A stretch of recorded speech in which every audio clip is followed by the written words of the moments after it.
My name is Oluwatimileni Ilori, and I am going to be moderating this potentially insightful session.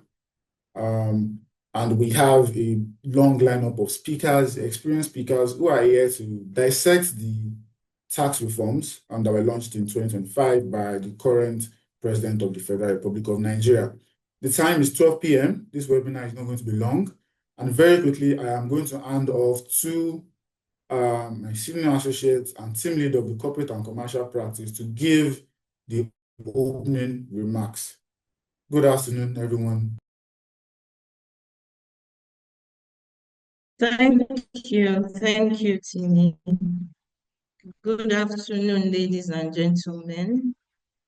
We are glad to welcome you to the webinar on Nigeria's landmark tax reforms 2025 and its implications for businesses and investors. My name is Grace Rewele, and I head the corporate commercial team at Advocate Law Practice. On behalf of the entire Advocate team, I would like to thank you for joining us for what promises to be a very insightful and relevant session.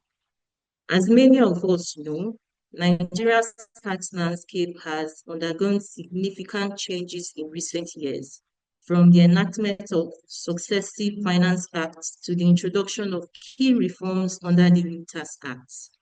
Now, these developments are reshaping how businesses operate, how transactions are structured, and how compliance is managed. At Advocate Law Practice, we recognize that keeping up with these changes can be challenging, particularly for organizations navigating complex tax, regulatory, and fiscal environments. That is why today's discussion is so important, and we have the lineup of speakers, the panelists that we have invited to enlighten you today on the key reforms on the Tax Act. Our goal today is to discuss some major provisions of the new tax laws, examine their practical implications, and discuss strategies that businesses can adopt to remain compliant while optimizing their tax positions. The discussions will also explore what these tax reforms mean for both local and international investors. We are privileged to have an excellent lineup of panelists who have distinguished themselves in their various careers.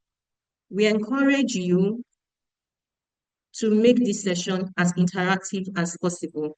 The Q&A session has been activated, so you can, during the discussions, you can drop your questions in the chat box, and they will be attended to during the Q&A session after the panelists speak. Once again, it's our pleasure to have you here. Thank you for being here and for your continued interest in understanding the evolving tax environment in Nigeria. Without further ado, it's my pleasure to hand over this interactive session to my colleague, Timmy Lane, to kick off today's discussion. Thank you and welcome once again. All right, thank you so much, Mr. Rewele, for that wonderful welcome and opening address. I'm going to introduce in no particular order. The first man and head of energy and natural resources in KPM Africa, Mr. Salami, has over 25 years of cognitive experience advising on tax affairs, audits, and diligence across major sectors, including oil and gas, that's related to the upstream, midstream, and the downstream sector. Mr. Salami has been a lead instructor for the senior FRA tax and policy. You're welcome, Mr. Salami. Then very quickly, I'm going to introduce Mr. Adejuna Adeyemi. Thank you. Who is the partner and head of commercial practice. You're welcome, sir. Mr. Adejuna Adeyemi, who is the partner and head of commercial practice in Anderson in Nigeria. Mr. Adeyemi is going to be discussing tax and the tax reforms from an investment perspective. He brings nearly 2 decades of experience in tax compliance and advisory, spanning consulting and senior in-house roles across diverse industries. Mr. Adejuna also offers a key role as, from a dual perspective angle, is shaped by his time at KPMG and his role as the group head of tax at Flour Mills of Nigeria, where he led strategic tax planning for one of the country's largest conglomerates. You're welcome, sir, Mr. Adeyemi. Now move on to Mr. Okuridebo. Mr. Okuridebo is the senior head complex mergers and acquisitions. and corporate restructuring. Mr. Okuridebo brings an invaluable perspective on private equity and venture capital, which focuses on structuring and executing regulatory framework across the African jurisdiction. Mr. Okuridebo is also the Deputy Chair of the Legal and Regulatory Subcommittee of Private Equity and Venture Capital Association in Nigeria, which further underscores his authority in this domain. He's going to be discussing the tax reforms from a private equity perspective. You're welcome, sir, to this event. Thank you. Good afternoon, everyone. And then we have Mr. Ibn Jaws. Mr. Ibn Jaws is the managing partner of Transact Chartered Accountants. Mr. Jaws has over 24 years of experience spanning audit, tax, legal, and advisory services. Is uniquely qualified as both a dual-certified public accountant and a licensed attorney in the US, which brings a unique blend and a complex transaction support, having built its foundation at leading global firms like Arthur Andersen, KPMG, and PwC. You're welcome, sir. Thank you very much. So just before we go into the event, the main event, which would involve us asking our stellar panel the questions, a poll is currently being displayed for potential attendees online to sort of get the wind of the layout. We know right now that we've checked the registration forms, and we know that attendees are across all walks of life. We have people from legal, we have people from financial services, we have people from across the shores of Nigeria who are here to listen to what the tax reform means for businesses. So the poll question is, in your opinion, do you think Nigeria is well positioned for full adoption of the new tax reforms? We know that the tax reforms will kick off in January of next year. But based on what you know, do you think that we are well positioned to adopt these new tax reforms, because they come with some very interesting areas of concentration? So while you feel the poll is going to be on for a minute, and after a minute, we'll just circle back and take up some of the interesting responses. And very quickly, we're just going to move on to the panel session with Mr. Okuridebo, Mr. Dejiran, Mr. Salami, and Mr. George, just to take it of a note. Thank you. So I think what we have done with this webinar is to try to address some of the issues that will be facing the tax reforms from several angles. We have people from the energy sector, we have people from the corporate and commercial sector, we have people from private equity, and people from chartered accountants angle. So we do hope that this panel is able to cover the area and then to just cover the field and make sure that we've done good justice to the questions. Now, based off on our poll question, we have 41% vote for let's see how it goes. We have 27% who think Nigeria is not ready. We have 12% who believe that we have never been well positioned for anything. That's interesting. And we have 20% who believe that yes, Nigeria is well positioned. But we'll just circle back on that towards the end of the panel session, and then just see what our panelists think. But just before we just go on that, I would like to direct my first question to Mr. Ayo Salami, who is the partner and head of energy and natural resources from KPMG. And Mr. Salami, you are welcome once again. Thank you very much. Yes, sir. So, sir, given your this deep experience with the petroleum industry, I know you were very instrumental in the passage of the petroleum industry bill, and past advisory projects like the OK LNG. The new reforms, they strike some very interesting positions. And how do you think this tax act interacts with and potentially alter the certainty that is provided by the PAA's tax and royalty regimes, especially in relation to the deductibility of decommissioning and the abandonment funds? Thank you very much, Chairman Timlane, for the question. Good afternoon, ladies and gentlemen. It's nice to be here. I must commend the advocate law practice for putting this together. Having said that, I must say that the Nigerian Tax Reforms Bill, or Act 2025, represents the most significant and profound tax reform we've had since independence.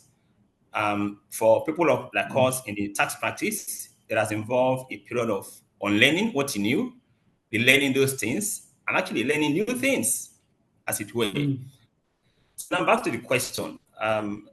It is actually instructive to know that the NTA substantially replicated the provisions of the PIA, right? Except in few instances. And in interest of time, I would like to point out just two of those. The taxation of deep offshore operation under the PIA, right? Actually, it was exempted from hydrocarbon tax by certain provisions of the PIA. Incidentally, what the NT has done now is to bring back deep offshore operation under the purview of hydrocarbon tax, which means that operators in that sector would have to review their model all over to ensure that it is still fit for purpose in terms of return of investment and all of those. The other aspect that I also would like to talk about is the harmonization of the certain schedules of the PPT Act or the CIT Act or even the PI itself.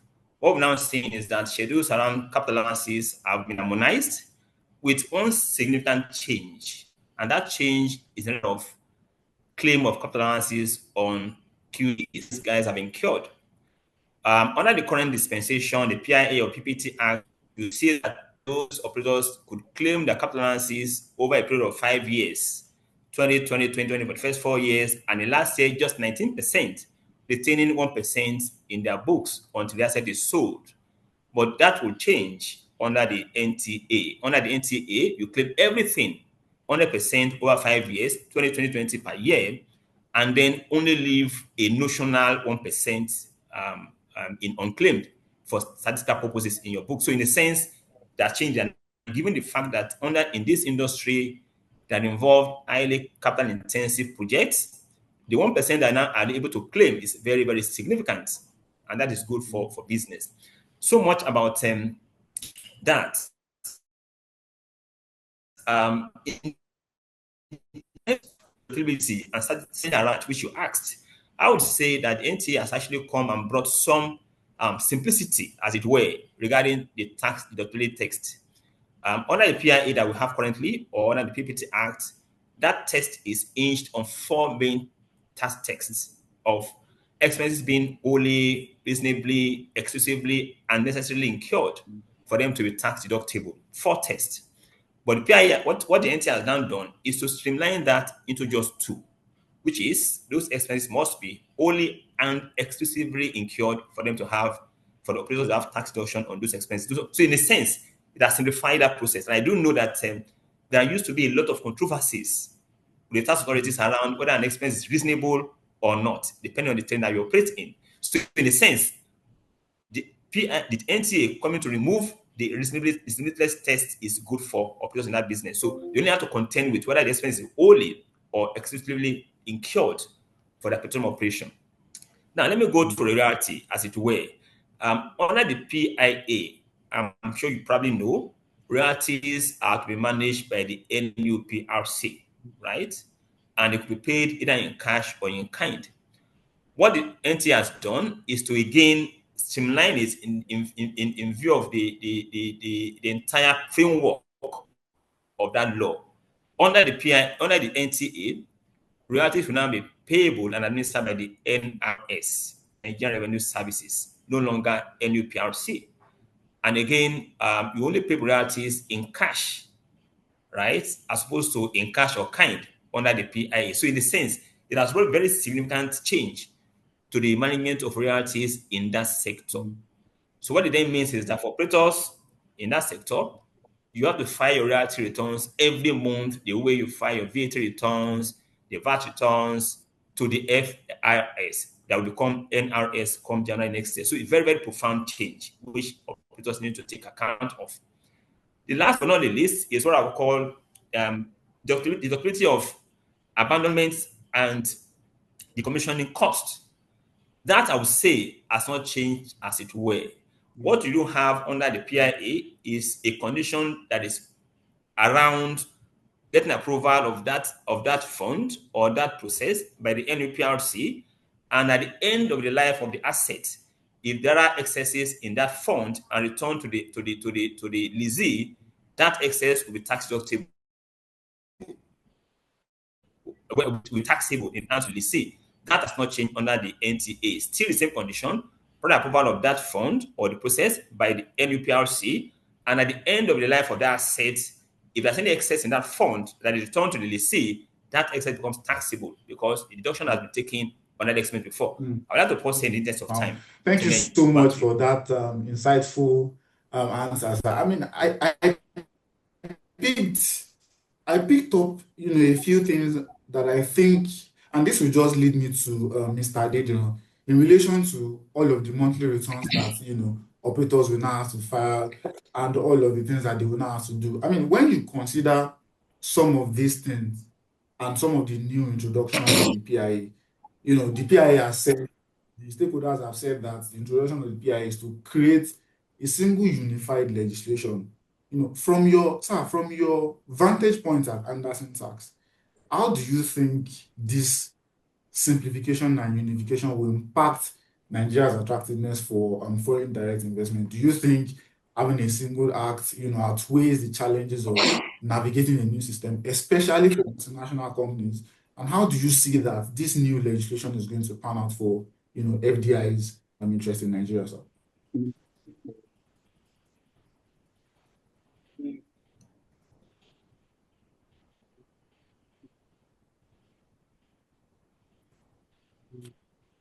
Introduced by the government. I think the significant impacts of simplifying the various tax laws and codifying it into one single act is actually major. One of the canons of taxation is simplicity. And for foreign direct for investors coming to Nigeria, they want clarity with respect to the tax laws. And it helps if they have just a single law that they can look at the various provisions that applies to them. If you look at where we are coming from, we have several tax communicable tax laws. And then we graduated from there and said, okay, let's amend some of the key provisions or some of the provisions of those various acts. And then we then had the Finance Act 2019 up into 2023. And if you want to really know what provision applies to a particular issue, you have to go through a historical journey of checking the principal acts and if there are amendments in those finance acts. So I would say that codifying the tax laws into a simple, or let me say a single act, actually goes a long way in providing that clarity and simplicity that foreign direct investors would typically seek. And if you compare that action to what you have in similar economies in Africa, like South Africa and Kenya, where they still have multiple laws, it puts Nigeria in a poor position to say that, see, my tax regime is simple and it's in just one act. You can just read through it and see what applies to you. I know that the second step, which is what the amendments also, or let me say the introduction of the new act, also sort of seek is to position the Nigerian Revenue Service to be the major collector of revenue, as opposed to have multiple collecting agencies. What you typically have in other clients is in Nigeria, we still have the state government and the local government, which is a matter of constitution.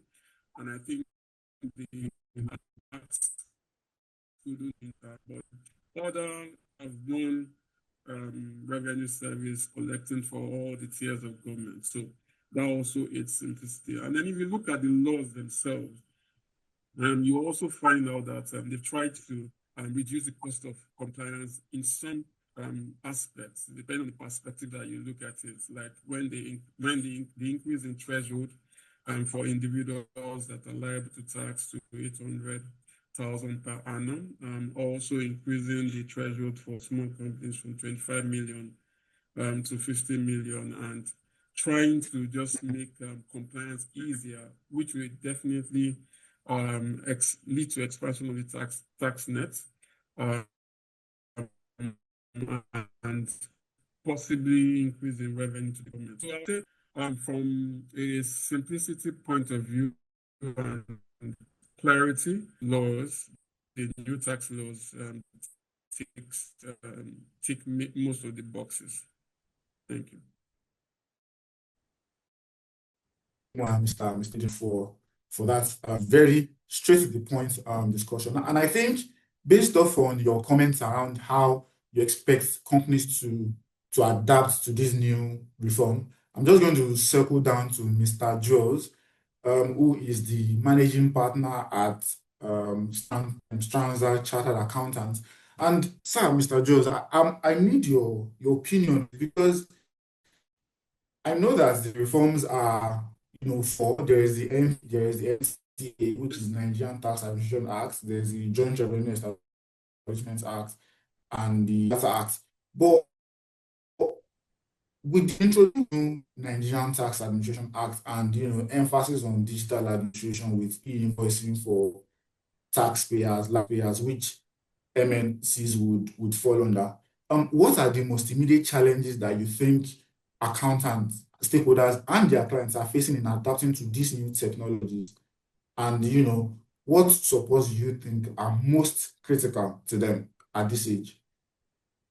Thank you very much, Timileyin, for the question. So, the tax reform has been a subject of a lot of discussion, maybe because of its comprehensive nature and because of the fact that it seeks to adhere in several instances to model OECD provisions, for example, So, but a lot of it's a lot of teething problems for the average Nigerian business. And take, for example, mandatory disclosure rules that says you should disclose tax planning opportunities or tax planning that you have. You should mandatorily, voluntarily disclose that to the FIRS where you embark on tax planning. Knowing our own environment as Nigeria, for example, you can be sure that you disclose anything to the FIRS immediately, you will be starting an audit. So our own revenue authority is not, will also need to change. I don't think that they are at the maturity level at which they will be able to implement all the provisions of the two tax acts without causing significant problems to small businesses in particular. And it's good that they've recognized that by making mandatory e-invoicing a phased thing. It's going to be in phases, they said. Over the next 2 years, they hope that every single business would have keyed into the mandatory e-invoicing platform. Before now, there are many businesses that you would not even classify as small that do not invest in basic accounting systems. And where accounting systems exist, there are many businesses that do not even issue live invoices. What I mean live invoices is that the invoices do not come out of the accounting system. You find a situation where invoices are being done separately, maybe by the business owner, and then being passed on to accounts or finance department who enter into the accounting system after the fact. So the e-invoicing regime is going to force small businesses to pay attention to technology, upgrade their technology in particular where they don't exist. So it's going to require them to make investments in technology, which some of them, a lot of them, have not done. There is also a small aspect of this e-invoicing thing, which we rarely talk about, which is that there is a transaction fee for every invoice that you are transmitting to the FIRS. The FIRS is partnering with what we call access point providers. And these access point providers are in business. They are not going to be offering the service for free. So for every single invoice going out, there's an additional cost to it. And then when you talk about the other changes, take, for example, say the change in the VAT provisions that allows the business to now claim impute VAT on, say, all its vendors, for example, it means that you would have to revisit your charts of account, and then you would have to, where you have been previously expensing VAT, you have to now recognize all that in your input VAT claim. Now, considering that the FIRS again would probably, based on its nature, rely only on its own records on Tax Pro Max to allow you claim input VAT. So where you have vendors who have not been filing VAT returns, your own input VAT in your own accounting system would always not match with that of the FIRS. So these are some of the small practical issues that small businesses are facing, and we have to brace up to face over the next period as we implement the new tax laws. Thank you. Excellent. I picked up a few things from what you said, which really would lead me to Mr. Okoribo. I like the fact that what each speaker is discussing just basically leads to, it's very interactive, and then you see how some of these tax reforms are going to, intertwine across industries. And I'm coming to you, Mr. Okoribo, in relation to, corporate capital gains tax, and on especially the introduction of that corporate capital gains tax on indirect transfers. So I know that the Nigerian Tax Act, introduces CGT tax rates from 10% to 30%, and it also introduces CGT on indirect transfers. For private equity funds that have several investments in Nigeria, I mean, Mr. Jones has spoken on how, businesses would have to restructure their internal processing and how their documents have to be in order, so that they tally with the NRS. So for PE funds that have like several investments in Nigeria, they have investments across different states. How will the new CGT regime impact their valuation models and exit strategies if they decide to leave the country, if they want to come to the country, if they want to invest? How do you think this new rates of CGT would impact these PE funds, and how they play their valuation models and how they exit the market if they want to? Thanks for the question. I mean, I would like to sound as upbeat as a number of the other speakers, but it's difficult. About the session, I was just reflecting. Sometimes it just feels like the policy approach in Nigeria is to, I don't know, maybe obviously the easiest idiom is to flog a dead horse, but it's like it's already such a struggle, like private equity, investment firms in general, particularly those that are in the business of raising capital from foreign investors to bring FDI into the country. Many times it feels like you're fighting through a forest of all sorts of thorns, just still trying to stick your head out. And basically, it's like, it's constantly like they see, people are still able to keep their heads above water. Pour more water. This guy must drown. You manage again, you struggle, you come up again. Pour water on you. And in many respects, that's essentially how this feels.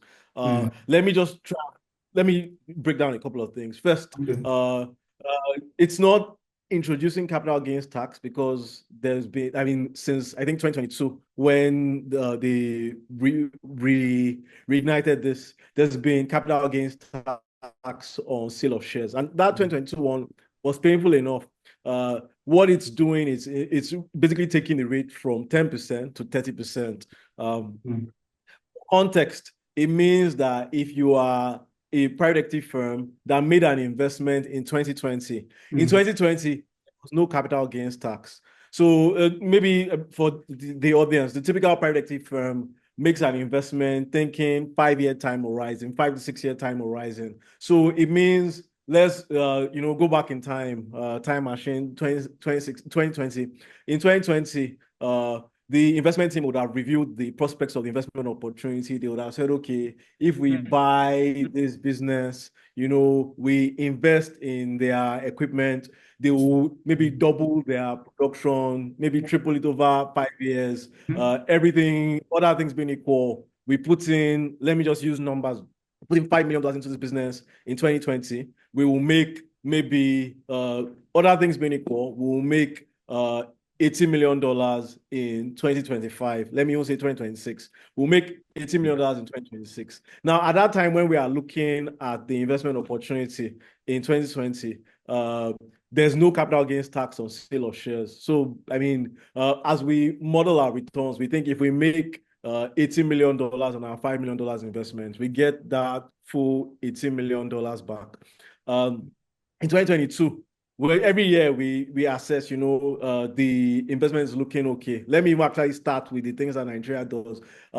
In 2020, the exchange rate was 385.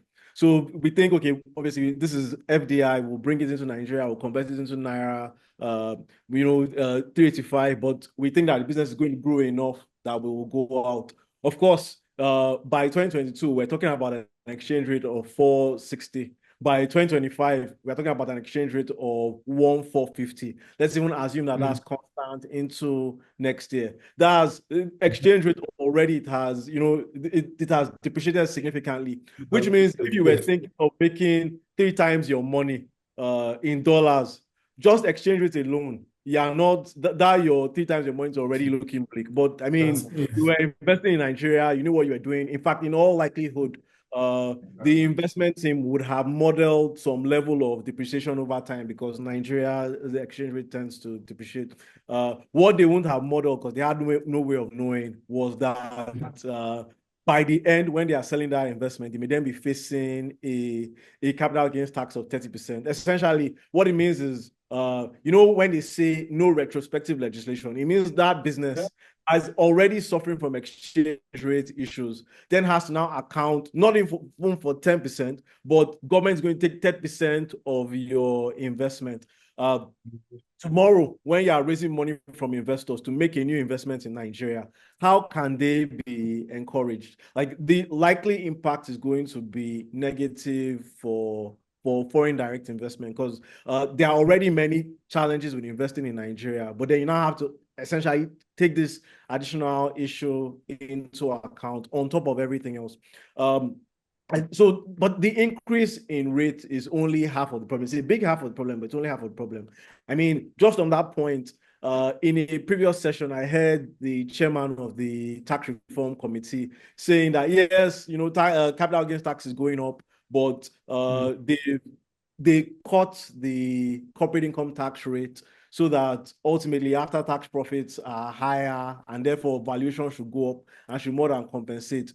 First, it's not immediately clear that the corporate income tax rate has been cut yet. I mean, they speak about effective tax rate, but we now have this 10% additional charge. We need to structure around it. For some investors, fortunately enough, they made investments through offshore holding companies. So there was then the option, if you sell in Nigeria, it'll be subject to capital gains tax. But maybe if you sell at the holding company level, you can avoid that tax. Now, the new law is looking to capture even those indirect ones as well. I mean, this is consistent with practice in a lot of other more developed markets. The challenge is the first problem is there isn't very much detail in the law yet. So we are still somewhat completely clueless. We don't know how they might figure out the currency issues. I think one problem is when you are used to corporate income tax or even petroleum tax, you have your carbon tax. The general idea is the tax is in the currency of the transaction. And I brought this up with several people, and their response in relation to capital gains tax as well is the tax is in the currency of the transaction, i.e., if you sell a business, if you sell shares in Naira, your tax is in Naira. You sell shares in dollars, your tax is in dollars. The challenge is that with capital gains tax, there's 2 legs to the transaction. I may have made an investment in Naira, meaning that as a foreign investor, that foreign company inflow capital into Nigeria, made an investment in Nigeria in Naira. And then 4 years later, I'm trying to sell, and I decided to sell. Maybe I even sell the Nigerian shares in dollars, or maybe I sell the shares of the foreign company naturally in dollars. The question then is, like, how do we figure out the gain? One, the entry was Naira, the exit was dollars. one of them has to be, you can't just subtract dollars from naira. So one of them has to be converted. At what rate are you going to convert the one that you are converting? There's just so much uncertainty about that. How can people plan within that uncertainty? It then indirectly even gets worse because, you can then face other problems. The law is saying you are subject to capital gains tax in Nigeria if more than 50% of the value that you are selling comes from Nigeria. I mean, 50% is an interesting threshold, but what if the business has the offshore company you're selling has business in Nigeria, has business in Ghana or Cote d'Ivoire, and the rules in Cote d'Ivoire say if 45% comes from there, you're then in a situation where essentially some proportion of your business, or maybe 60%, some proportion of your business is then being viewed as linked to Nigeria, but also viewed as linked to Cote d'Ivoire. You're paying capital gains tax effectively twice. So, there are many different issues with this indirect. And the big question is, I guess the big questions are, first, does the Nigerian Revenue Service, IFRS, do they actually have the resources and capabilities to actually enforce when it's hard enough to police on a Nigerian level to then take it up? Do they actually have those resources? Are they going to be relying on self-reporting, which is then a mismatch because good people report and bad people kind of escape? One, and then two, are they also then going to provide the clarity? And critically, when are they going to provide the clarity? Because today, folks are just, taking gross 30% and applying all sorts of rates without certainty as to what's happening. So it's I mean, quite interesting changes. I think a lot of it is by the push in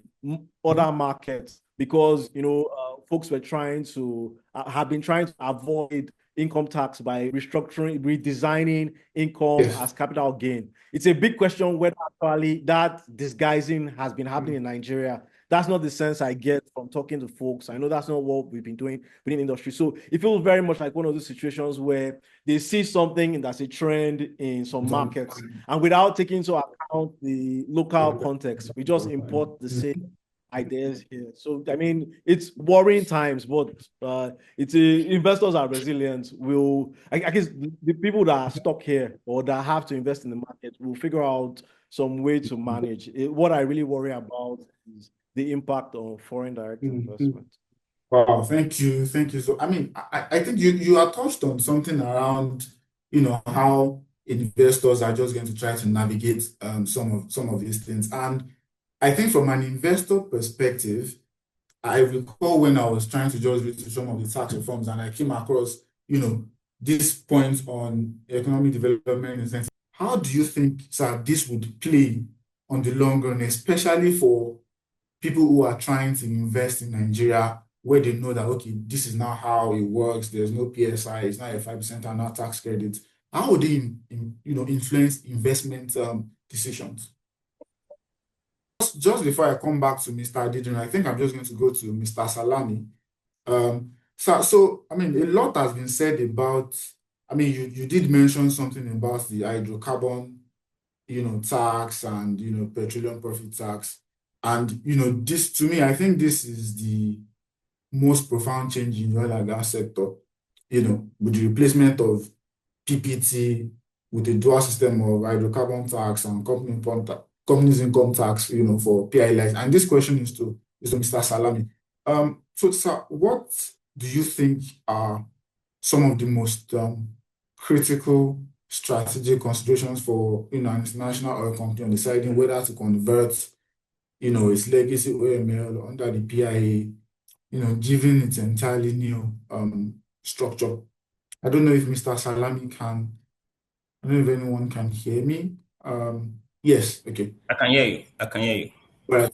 So I recall that under the PIA did not explicitly repeal parts of the old Petroleum Act of 1969. I know that the PIC said, look, if you've not converted, the fiscal regime under the old act is going to apply. And now that Nigerian Tax Act has replaced petroleum profit tax with a dual system of hydrocarbon tax and companies income tax on PIA licenses. Because I know you advise a lot of international companies. From an international oil company perspective, deciding whether to convert to OML or whether to convert OML to PML and, given its entirely fiscal structure, how do you think, these international oil companies can adopt some key strategic considerations that would influence these decisions that this is why we're converting? We know this is a new regime, but what are the USP's unique selling propositions for conversion? Yeah, thank you very much, Tim Lane, once again. That's a very critical question. I think it's very, very profound in the sense that IOC's independence and the rest would have to be very, very smart in knowing at what point to convert and why to convert. But I can tell you that the most critical strategic consideration for IOCs and for locals will obviously be, if I convert, what impact will that have on my return on investment? That's the most critical point. Whether I pay CIT, whether I pay HT or PPT or CIT or HTT under the new law, how will that impact my ROI? It's as simple as that. However, under the PIA, which was then reaffirmed by the NTA, there are some conditions precedent, which of course will also impact the decision to be able to convert, even if you want to convert or you don't want to convert. And those conditions were spelled out under section 92.3 of the PIA, which was reaffirmed by NTA all over again. And those are around three main considerations, which are, of course, condition precedent. Number one, if you intend to convert, right, you must be willing to terminate all outstanding arbitration and court cases, right, relating to the OML or OPA that you want to convert. That's very, very important. The second condition precedent is the fact that that conversion would have to render null and void all and any stability provisions or guarantees provided by the NNPC, the then NNPC, in respect of the respective OPL or OML that you intend to convert, which is also very, very important. The third, and perhaps even most important also, is the fact that you have to then be ready to not apply the provisions of sections 11 and 12 of the Extant Petroleum Profit Tax Act. And those provisions are in respect to gas operations, essentially. So those three conditions are conditions precedent to conversion. And again, in working that, operators would have to then run the numbers all over again, the economics. If I intend to convert with all these conditions precedent, and I want to meet those conditions, will the economy still make sense for me to convert to the new regime? Okay? And that then ties back to, if the return on investment does not meet the benchmark for my company, yes, I would say being directed from San Ramon or from Houston or whatever, or as locals who have the limit in Nigeria, if it doesn't meet that ROI benchmark, then there's no basis for conversion. Of course, I'm also for the marginal field operators, they don't really have any choice. They got to convert, whether they like it or not, and I think they've all converted. So essentially, the point is, it all boils down to ROI, which again is you have to leverage on, layer it upon the three conditions precedent under the PIA, which has been reaffirmed by the NTA. So I would like to pause here. Thank you very much. I think we'll just right now. I'm just going to announce that because it's been an insightful session so far. So if you have any questions, please drop into the chat box, and we'll be sure to try to take as many questions as we can, because we don't want to just make it an incredibly long session. But just on the topic that Mr. Salami had mentioned, and in relation to how companies gauge, why the reasons for making some of these business decisions, I'd just like to come to Mr. Jaws here, and this is in relation to the distinct and important classifications that the new tax reforms have made. So I know that under the new laws, two very crucial classifications were made. That is in relation to the small company for income tax purposes, and then for small businesses for CGT purposes. Now, I know that for small companies, for income tax purposes, the tax reform define it as, companies that have a turnover of less than 50 million. And for small businesses, for VAT purposes, the turnover of less than 100 million. Now, from your own perspective, sir, what are the practical advice that you have for a growing company, whether it's a growing company, whether it's a standard company that, in approaching this threshold? Because this creates, a business could have 70 million turnover and they will classify that as a small business for VAT purposes, but then would be a small company for income tax purposes. How do you think they are going to be able to manage this status? Small companies, small businesses, how do we manage? How do we just go about it? So I would just like to hear your opinion on that. Okay, thank you, Oluwatimileyin. So it's not only small businesses that the Tax Reform Act affects. I'll talk about the issue you mentioned on the different turnover thresholds for VAT and different turnover threshold for income tax purposes. But there's some weighty issues that Zikbo was talking about. And I think maybe we all practitioners did not give enough thought to the tax reform bills when they were bills before they were passed into law.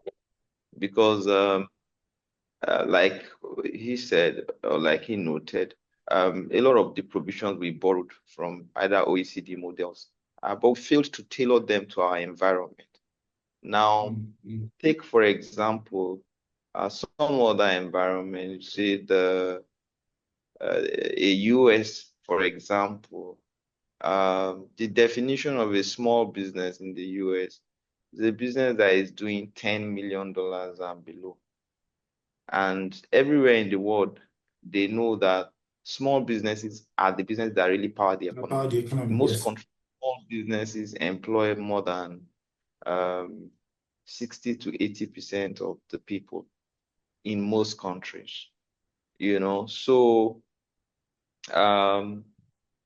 with our Naira the way it is, the threshold for small businesses for VAT purposes, it doesn't look like it's enough. It looks like both the threshold for VAT and the threshold for income tax should be significantly higher than they are now.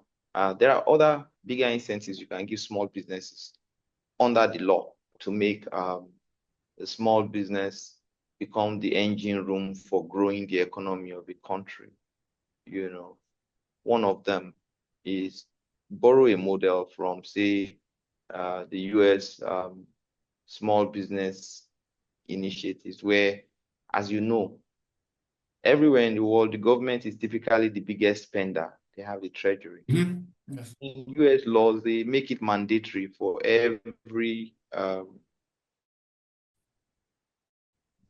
government contractor to subcontract a minimum of 20% of their federal government contracts to a small business. So I was hoping that we'll have those kind of provisions in our act. We didn't see them. Instead, what we have were things that just stifle small business. Now, the key thing is where a small business is exempt from VAT, maybe because based on the threshold and is not charging VAT for income tax purposes. It's not charging VAT to its clients.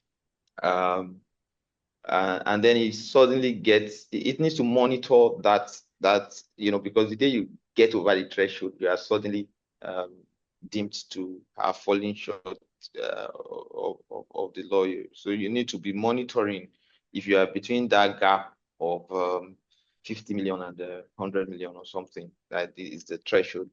You will need to be constantly looking at your sales to know when you start charging output VAT.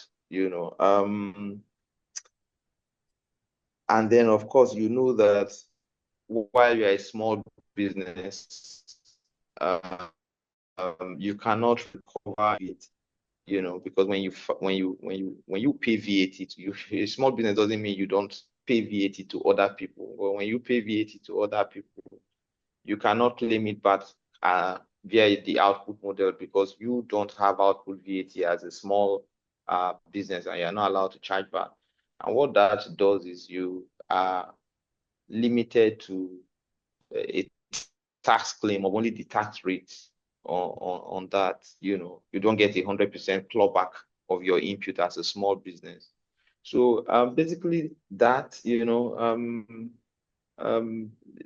that dichotomy doesn't really mean too much since there are two different taxes, the income tax and the VAT. So there are other practical issues that impacts the small business, not even small business, even medium-sized businesses, such as the capital gains tax issue that Deepak talked about. Another issue that I'll just bring in very briefly, maybe because it is real and is just supporting some of what Deepak said, which we've also seen, is for many investors, I mean, globally, money follows, where it's going to get the highest return. And most people who bring money to a developing country like Nigeria would be doing that because they expect higher yields than they will get from their own country. Now, if your tax rate is now even higher than those other places that have the infrastructure needed to support the business, and your tax rate is higher than that of several countries in Europe, and for every new legislation make new tax provisions going in there. I don't know if we're following the news recently. The president vetoed some 2 new bills. In one of those 2 new bills, there were still additional taxing provisions going in there. So those are more cogent issues. The free trade zones that we've had, whether they are free trade zones or whether they are export processing zones, were things that we're hoping will be clarified properly. To build a free trade zone, take, for example, Dangote Refinery Free Trade Zone. There are certain provisions in the act that you would have planned before committing to spend $20 billion. Now, you've planned, you've done your economic model, and if along the way the law suddenly changes, you've already committed.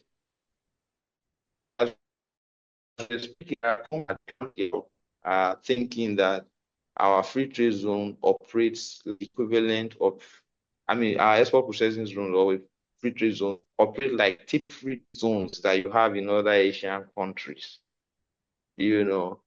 and based on these tax reforms, some of them are actively saying there is really no incentive anymore, and there's no reason for us to invest in this country. So these are very cogent and potent issues, that we hope that people that have the ears of those advising politicians on top would let them know that businesses are facing.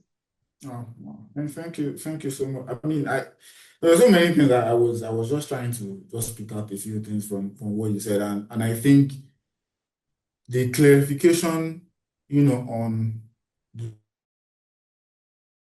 relevance of some of these concepts, this key concept and this cogent issue that you listed is very key. And on the topic of just clarifying, some of these issues, apart from some of the ones that are listed, I think the one that comes to mind immediately is and I know that this would be more common in relations to asset management. So I would want Mr. Okuribido to just speak a bit on it. I know that. So the reforms have now extended. First, it says, okay, introduces capital gains tax on indirect share transfers, like we discussed earlier. And, this capital gains tax rate has now moved from 10% to 30%. Now, Mr. Okuribido, with this extension, how do you think high net worth individuals, people who are involved in digital assets, how do you think they can affect investment? In the past, some of them are making investments. CGT in the past was like 10%, now it's 30%. How do you think these individuals can just navigate this terrain in relation to digital assets? I think historically people have, like, if you are buying real estate, you know, lots of people do the calculation of, should I own the real estate? Should I own it myself? Should it be in joint? Calculations happen with real estate. Always happen the same way with securities.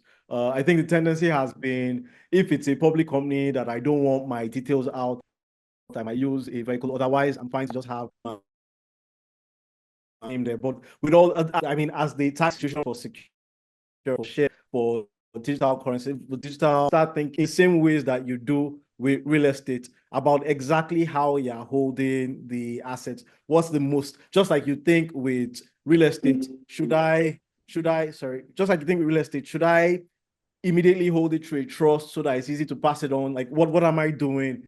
If you hold it through a vehicle that's domiciled in Singapore, the tax treaty says, or I mean, in Nigeria, obviously, the tax treaty says the capital gains is taxed by the country of residence of the vehicle. So, I mean, maybe for a corporate, it's not as easy to use vehicles in random jurisdictions. But if you're a HNI, time to start thinking, let me find a jurisdiction like Singapore that it might be tax efficient to hold some of my assets through. So I set up a company there with an administration team there. And actually, instead of just buying my shares directly, I'm holding those shares through that Singapore entity to ensure that I'm preserving myself from what is a quite substantial capital gains tax. You also have to account for the nuances of the regime. I think a lot of times when people talk about offshore jurisdictions, the assumption is that what's driving an investor there is running away from tax. But it's not just tax. For whatever reason, Nigerian tax authorities just struggle to understand the concept of a corporate entity whose sole purpose is to hold shares. You know, maybe it mattered less when there wasn't tax on capital gains when there wasn't capital gains tax on sales of shares, because an SPV like that may not even register, well, might register, but won't engage with the tax authorities on a regular or any kind of significant basis. So you're not on their radar. The problem now is if you have a Nigerian SPV, it has held shares in a company for several years, but no other business, no activity.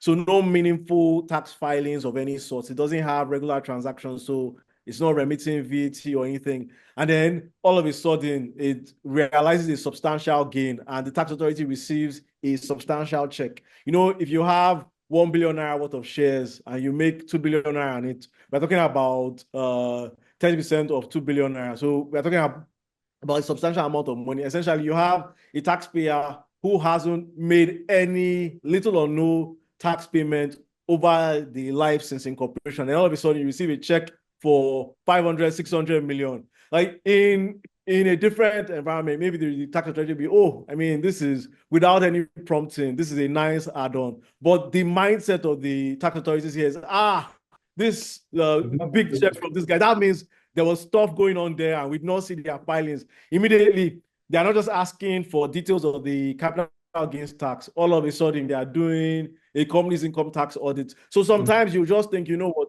I don't even have a problem paying capital gains tax. Let me just be in an offshore jurisdiction so that when I sell and I recognize the gain and I'm paying my capital gains, when they start asking that questions, I look, I'm a foreign. The only reason I'm paying this tax is because it's capital gains. Leave me. Those are some of the considerations that folks have to bear in mind in thinking about where to structure their investment vehicles. And I think the point is this is now like with real estate. You need to start thinking about how you are holding the assets. PS for the law was a major driver of FDI, which is a 5% annual tax credit. The whole tax of the in terms of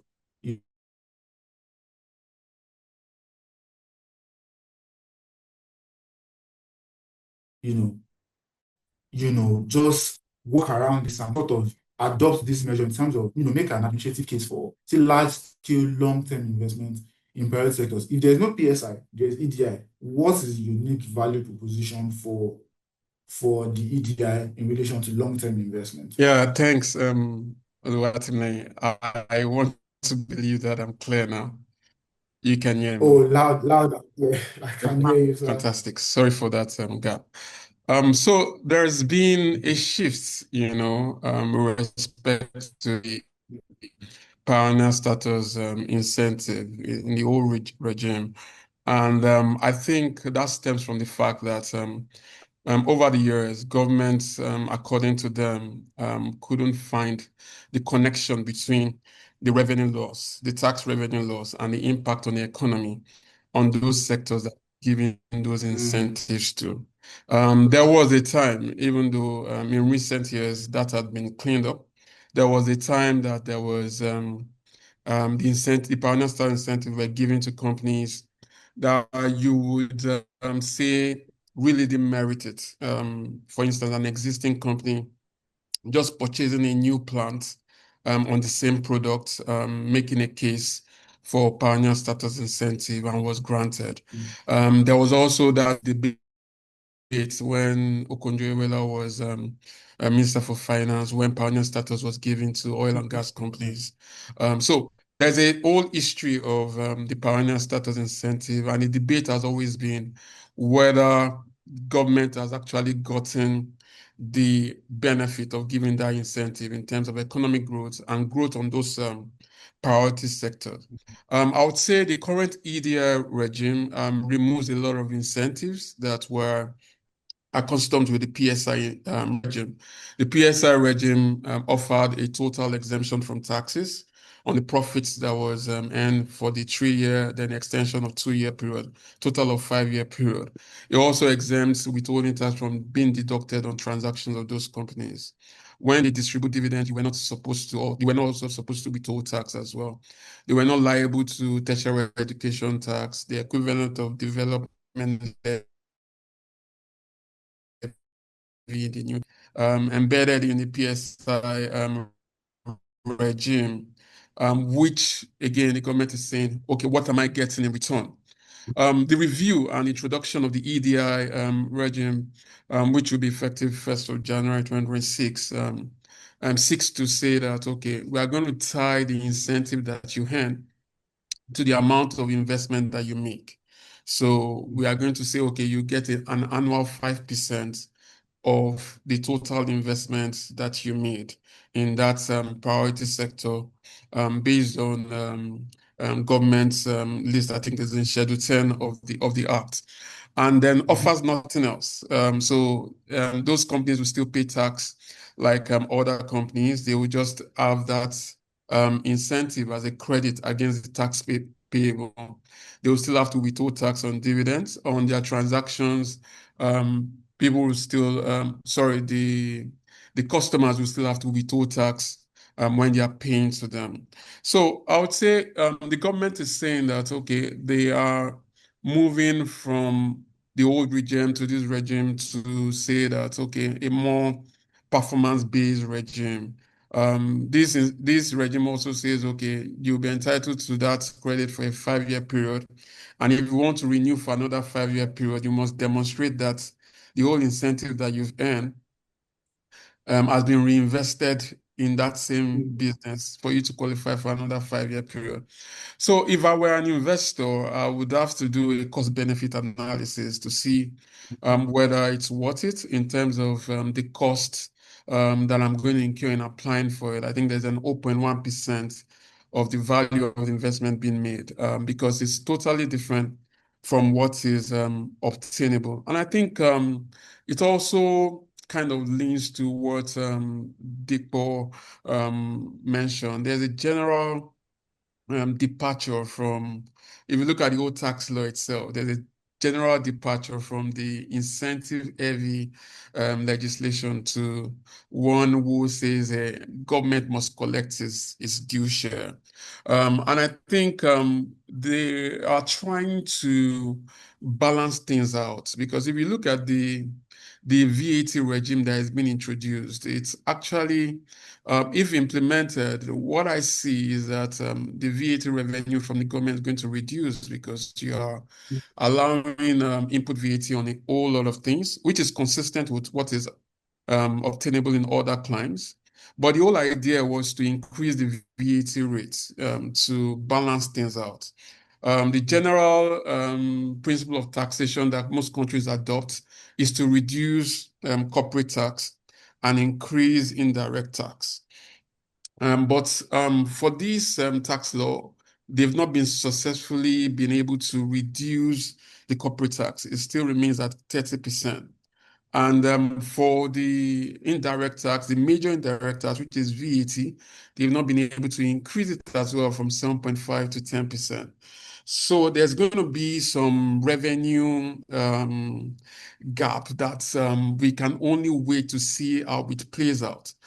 So that's why you probably see other incentives that have been granted, like the investment allowance that was granted on capital allowance being withdrawn, and the initial allowance also being withdrawn, and capital allowance being spread out evenly across the years that the taxpayer will use the asset.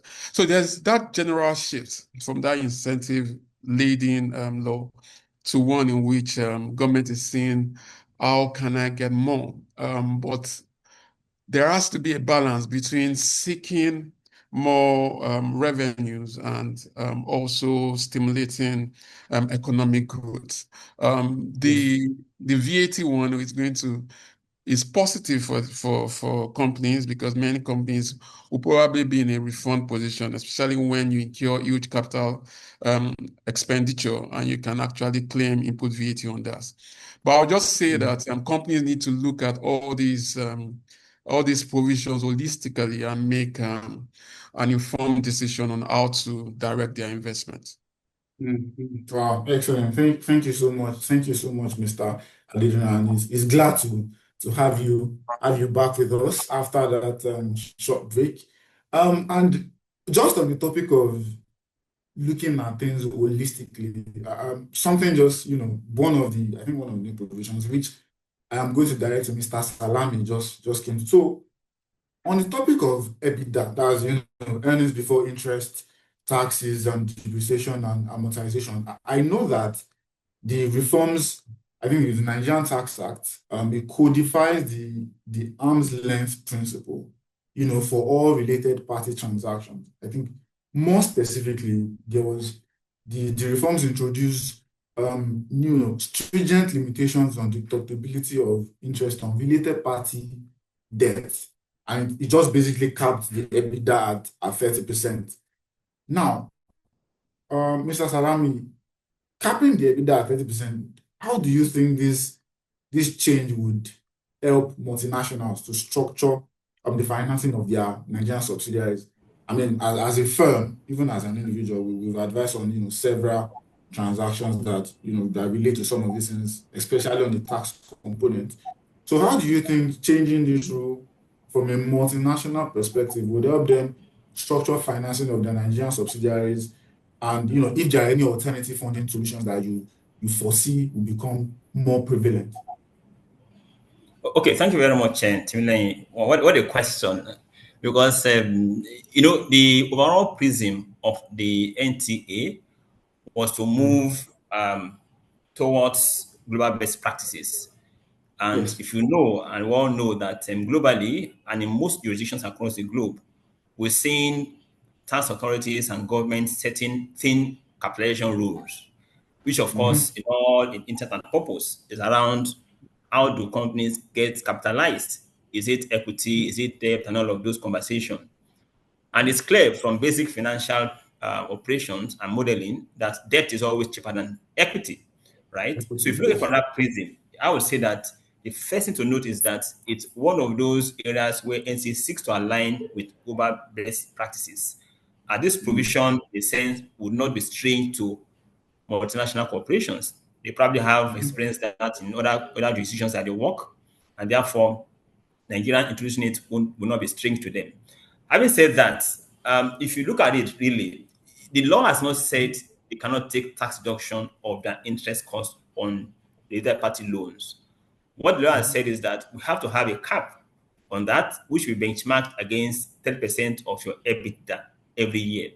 So in a sense, over the years, you still have the chance, right, to recover those costs in excess over the course of 5 years after they are incurred. So it's not completely lost.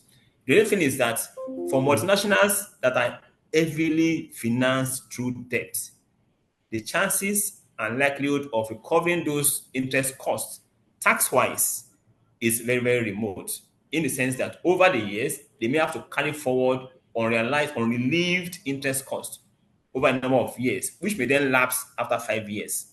So will this then change their attitude to financing their operations in Nigeria? I would say not necessarily so. And the reason being that, number one, like I said, is a framework that they are used to. Number two is also to say that for some of them, they've also come to realize that sometimes they have to look locally to finance their operation as opposed to going offshore, particularly if they're not the type whose cost pattern, right, is FX heavy, right? If it is mostly Nigerian local currency heavy, they can have loans procured in Nigeria, and therefore, in a sense, also minimize the risk of not having tax deduction on their interest costs. So, overall, what impact would this have on how they structure their loans or their funding of their subs in Nigeria? It's a question of having a balanced mix between debt and equity. And in doing that, they've got to run the model across a number of years. If you go heavy in debt, what is the likelihood of tax deduction on those interest costs for a number of years, for 5 years max after they're incurred? And then compare that with having to fund these subs with equity, right? And then take a decision on that. Of course, that again will also pivot back to the issue around return on investment, which of course is also very, very critical in the mix. Thank you. Thank you so much. I mean, I was just as you were speaking, I was just going through the slew of questions that our audience have had. But just before we get into those questions, I would just like Mr. Joels to speak to a topic that I think we can close out with, and this is in relation to preparedness for the effective dates. Now, we know that the new tax reforms are going to come in January of 2026. And we know that several companies are going to be putting things in place before then.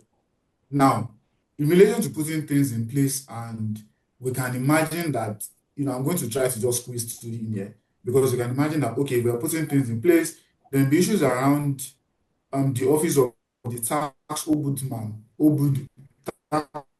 sorry, which is a new creation of the tax reform. But one, in your opinion, what are the crucial and preparatory steps that some of these companies can take? We're preparing for, you had mentioned things around, trying to prepare for e-invoicing for lax taxpayers. So what do you think are the crucial things that they can do for the remaining months of 2025-26?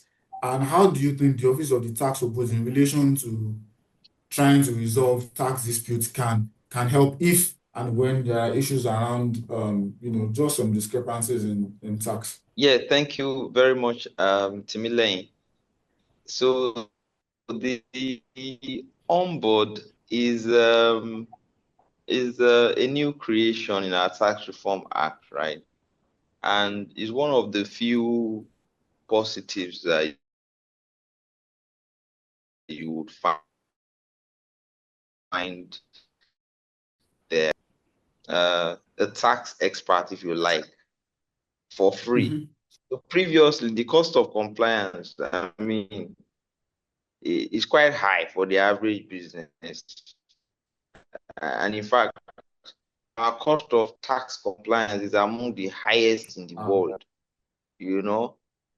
Yes, if you find out, because for firms that do global type work and they know, if you check what the level of work we have to do in tax compared with other countries, the first issue is that Nigeria is a 100% audit environment. There's no other tax authority in the world that audits every company on the clock.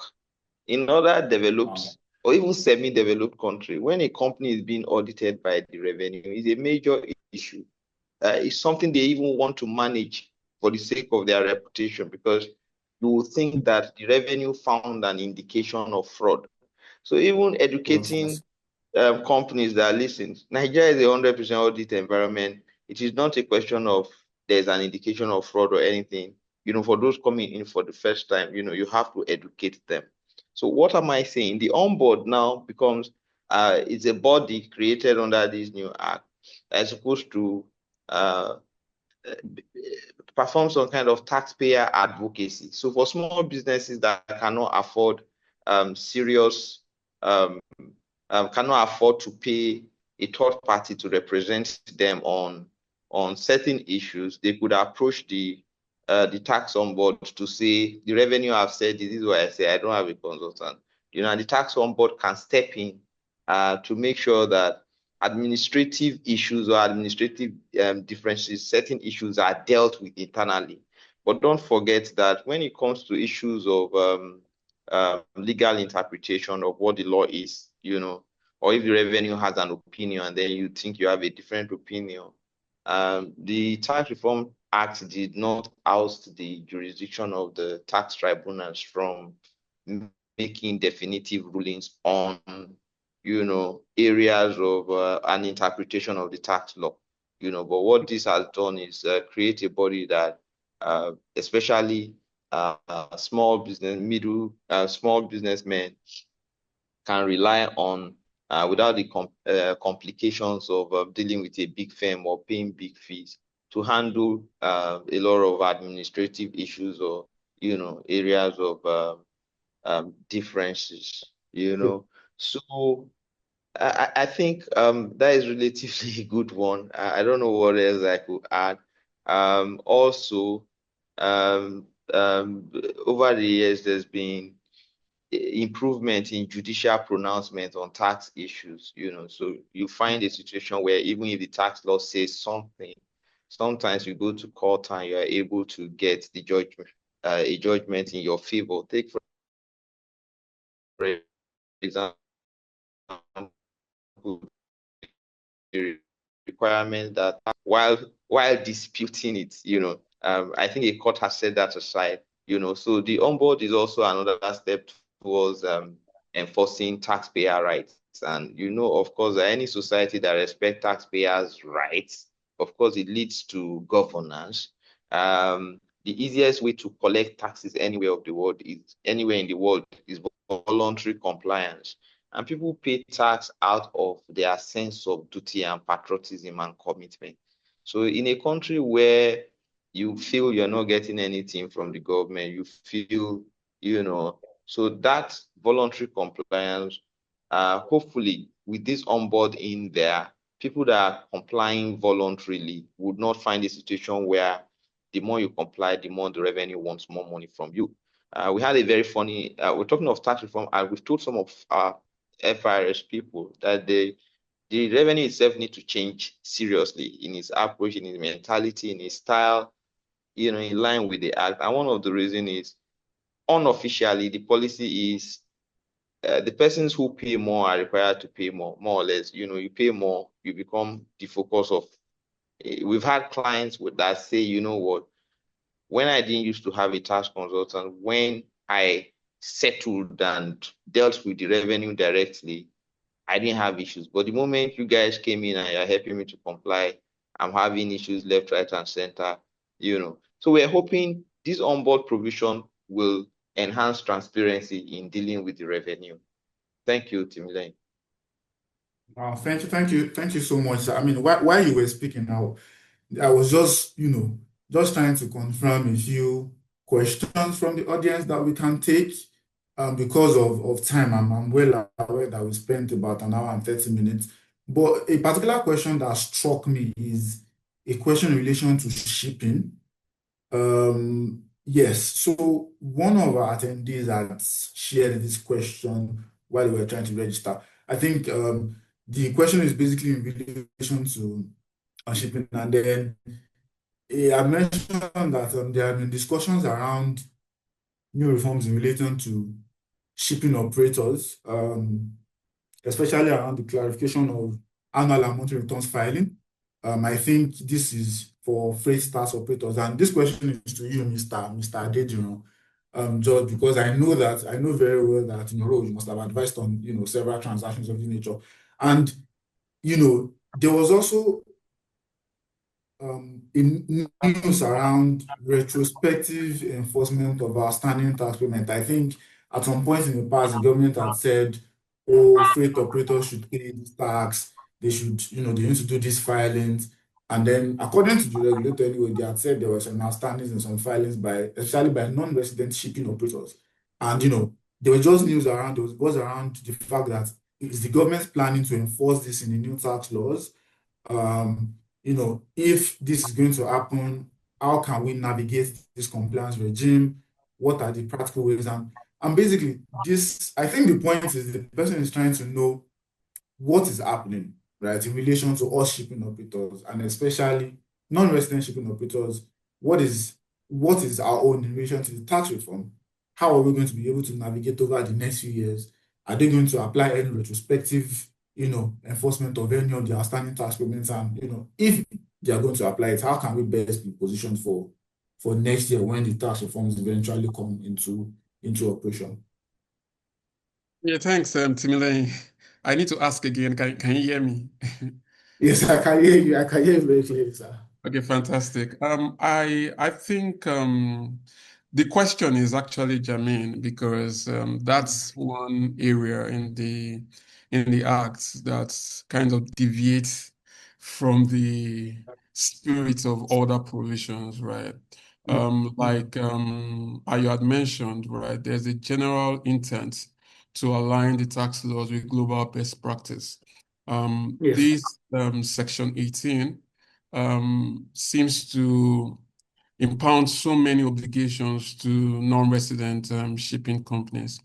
And I understand where that is coming from because in the past, there has been prevalence of non-compliance from many shipping companies, basically because maybe they never really had a physical presence in Nigeria. They just berth the ship and load the crude oil and exit. All right. So governments in the past few years have paid close attention to that industry, and there has been this drive to make sure that they comply, not just going forward, but retrospectively. So if you look at that whole provision in the Nigerian Tax Act, it's ask them to do many things, right? Yeah, it's positive that it requires them to submit a revenue statement that can be signed up by an auditor. That's positive as opposed to submitting a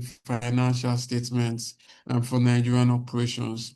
But what is chaotic in that provision really is, in that section, whole section, is the fact that it seems to suggest that they should file annual returns and also to file monthly returns. That means you are going to file a cumulative of about 13 returns for the same operations. And beyond that, there seems to be a focus on monthly accountability on the same operations. The provision that even sticks out in a very laughable manner is that it requires regulators to provide evidence of tax declaration and payment made for shipment that they intend to make. So it's saying that, okay, before you even make the shipment, you need to estimate the tax that you pay and then make payment and mandate regulatory authorities that are in that industry to demand for these documents before companies can operate. That's fair. We've had conversations with the government and the stakeholders, and I think the mindset was that that provision is targeted at maybe vessels that bet in just once and don't intend to come back. But the way that provision is worded, it's a bit problematic, especially for vessels that intend to do more business in Nigeria. Yeah, regular business with Nigeria, and it's been chaotic to say the least. Companies are really, really curious on what their obligations. I believe that as time goes on, maybe before January 1st, that the government will issue regulations that covers operations in that sector. As it is, the demands are quite burdensome and not consistent with the other provisions that seem to look at alignment with what is obtainable in other climes. So what I would say in essence is to wait and see if there will be some operational guidelines that would actually relax the operations in that space. Because if you say I should file monthly returns and make payments, it connotes that the transport or the operations that I had in the previous month, I've collected all the payments relating to it. Sometimes there are deferred payments that will last for several months. What it means is that vessel owners will then have to look for alternate funds to make payment in order to operate in the subsequent months. So it's not really consistent with what is obtainable in global shipping climates. And I think that the government will make further clarity in regards to that. Thank you. Wow, excellent. Thank you so much. So I got a very large part of what you said, and I believe that the question has been enough justice has been done to the question. I think the other question, which would be the last question really for today because time is fast spent, would be the question I would like to direct to Mr. Salami because this is basically an oil and gas related question. So this person says that the Act grants investors in gas pipelines a 5-year tax-free period following the expiration of the economic development incentives, which Mr. Adedino had earlier discussed. Now, in relation to this, the substantial nature of this incentive, Mr. Salami, how do you think that this introduction of the 5-year tax-free period would influence investment? I do believe that this is a question that requires a long dialogue, but I'm very sure that your answers are going to be just targeted. But I think this person just basically wants to know, okay, there's a 5-year tax-free period for people that impact investments, and what does the future hold for future investors in the sector? Okay, thank you very much, Timilai, and thanks to the participants that raised the question. So if I was going to answer that question, I would say that if we take investment decisions, right, as being made only on the basis of fiscals alone, i.e., tax incentives, to a large extent, I would say yes, it may actually spur more investment because we know that tax-free operations are typically very attractive to investors, whether local or foreign, and the reasons are not far-fetched. Definitely, it facilitates a shorter payback period of such investment. Now, like we all know, for gas pipeline infrastructure, these infrastructures are capital intensive, right? And in a sense, they last for upwards of 20, 30, 40 years or even more, together with the accompanying gas sales agreement and all of those. Now, if we just suppose that, right, additional 5-year tax-free period layered on top of the EDI, that means effectively we're looking at a 10-year period wherein the operator is either paying very minimum tax in the first 5 years because of EDI. I mean, you're going to pay tax, but again, you get a tax credit by way of the EDI tax credit. And if you look at the mathematics in terms of the huge capex, gas pipeline capex, on which you take 5% as tax credit against the tax itself, which ultimately may end up being almost like a tax-free period. And then layered upon that is a 5-year tax-free period. So take about 10-year period. You're looking at a period where you are practically paying no tax or very, very minimal tax. That period is a gas pipeline period. So in a sense, it may spur investment. But it's important to also note that fiscals are not the only trigger or the only facilitator of investment in the gas space. Other factors may also come into play. Very, very important is availability of gas itself and the security around the gas infrastructure itself. These are important factors. I know of gas projects that have been made, right, not on the back of fiscals alone, but rather on the back of ready markets, i.e., there is product to be moved. So whether the incentives are there or not, they've got to do this project, and they've done those projects. I also know of those that have been made solely on the back of incentives, right, to encourage the investors, both local and foreign. So it's a mixed bag, but all the same, I think incentives are important, but are not the only critical factor to be considered in such investment. Thank you. Excellent. Thank you so much. We have, in fact, I think we have over, I don't know, over 1,000 questions here, but I don't think the time would permit us to take all the questions. But let's just we can keep sending in our questions. We'll reach out to our speakers after now, to see if they're open to just addressing some of the questions that we've had. I can see questions around private equity, oil and gas, the question on employees, but just unfortunately we will not be able to take the questions at this time.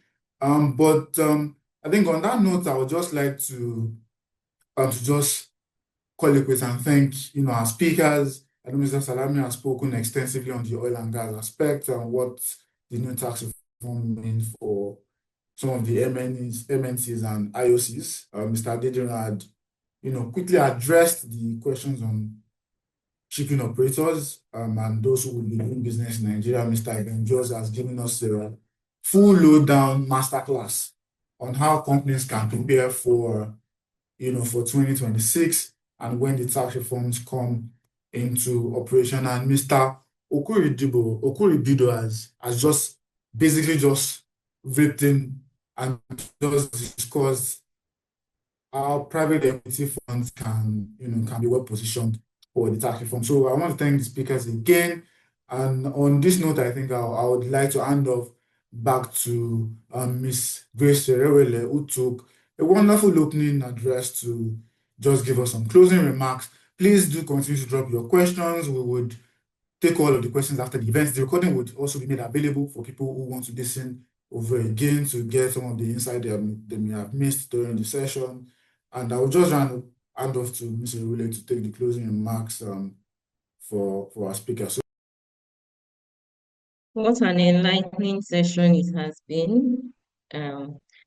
We note that we received questions from participants, but we could not attend to all of them. But we will contact you with answers to your questions via the email used to register for the webinar. We are so grateful to our panelists for taking the time today to attend this webinar to enlighten us on the key provision. Those who attended this webinar today, we are sure that you are enlightened and you are set. I mean, the panelists answered questions from the oil and gas, private equity, accounting. They talked on different aspects as it concerns you today. We are sure that we have been able to deliver on this webinar, and we are sure that you are now well equipped to comply with the tax laws as enforcement commences in January 2026. Special thanks to our panelists again, and thank you to the participants. Because you attended this webinar today, we recorded the successes that we did. We hope you enjoyed the interactive sessions. We hope you were enlightened. We hope that we delivered on the purpose of the webinar. We're grateful. Enjoy the rest of your day.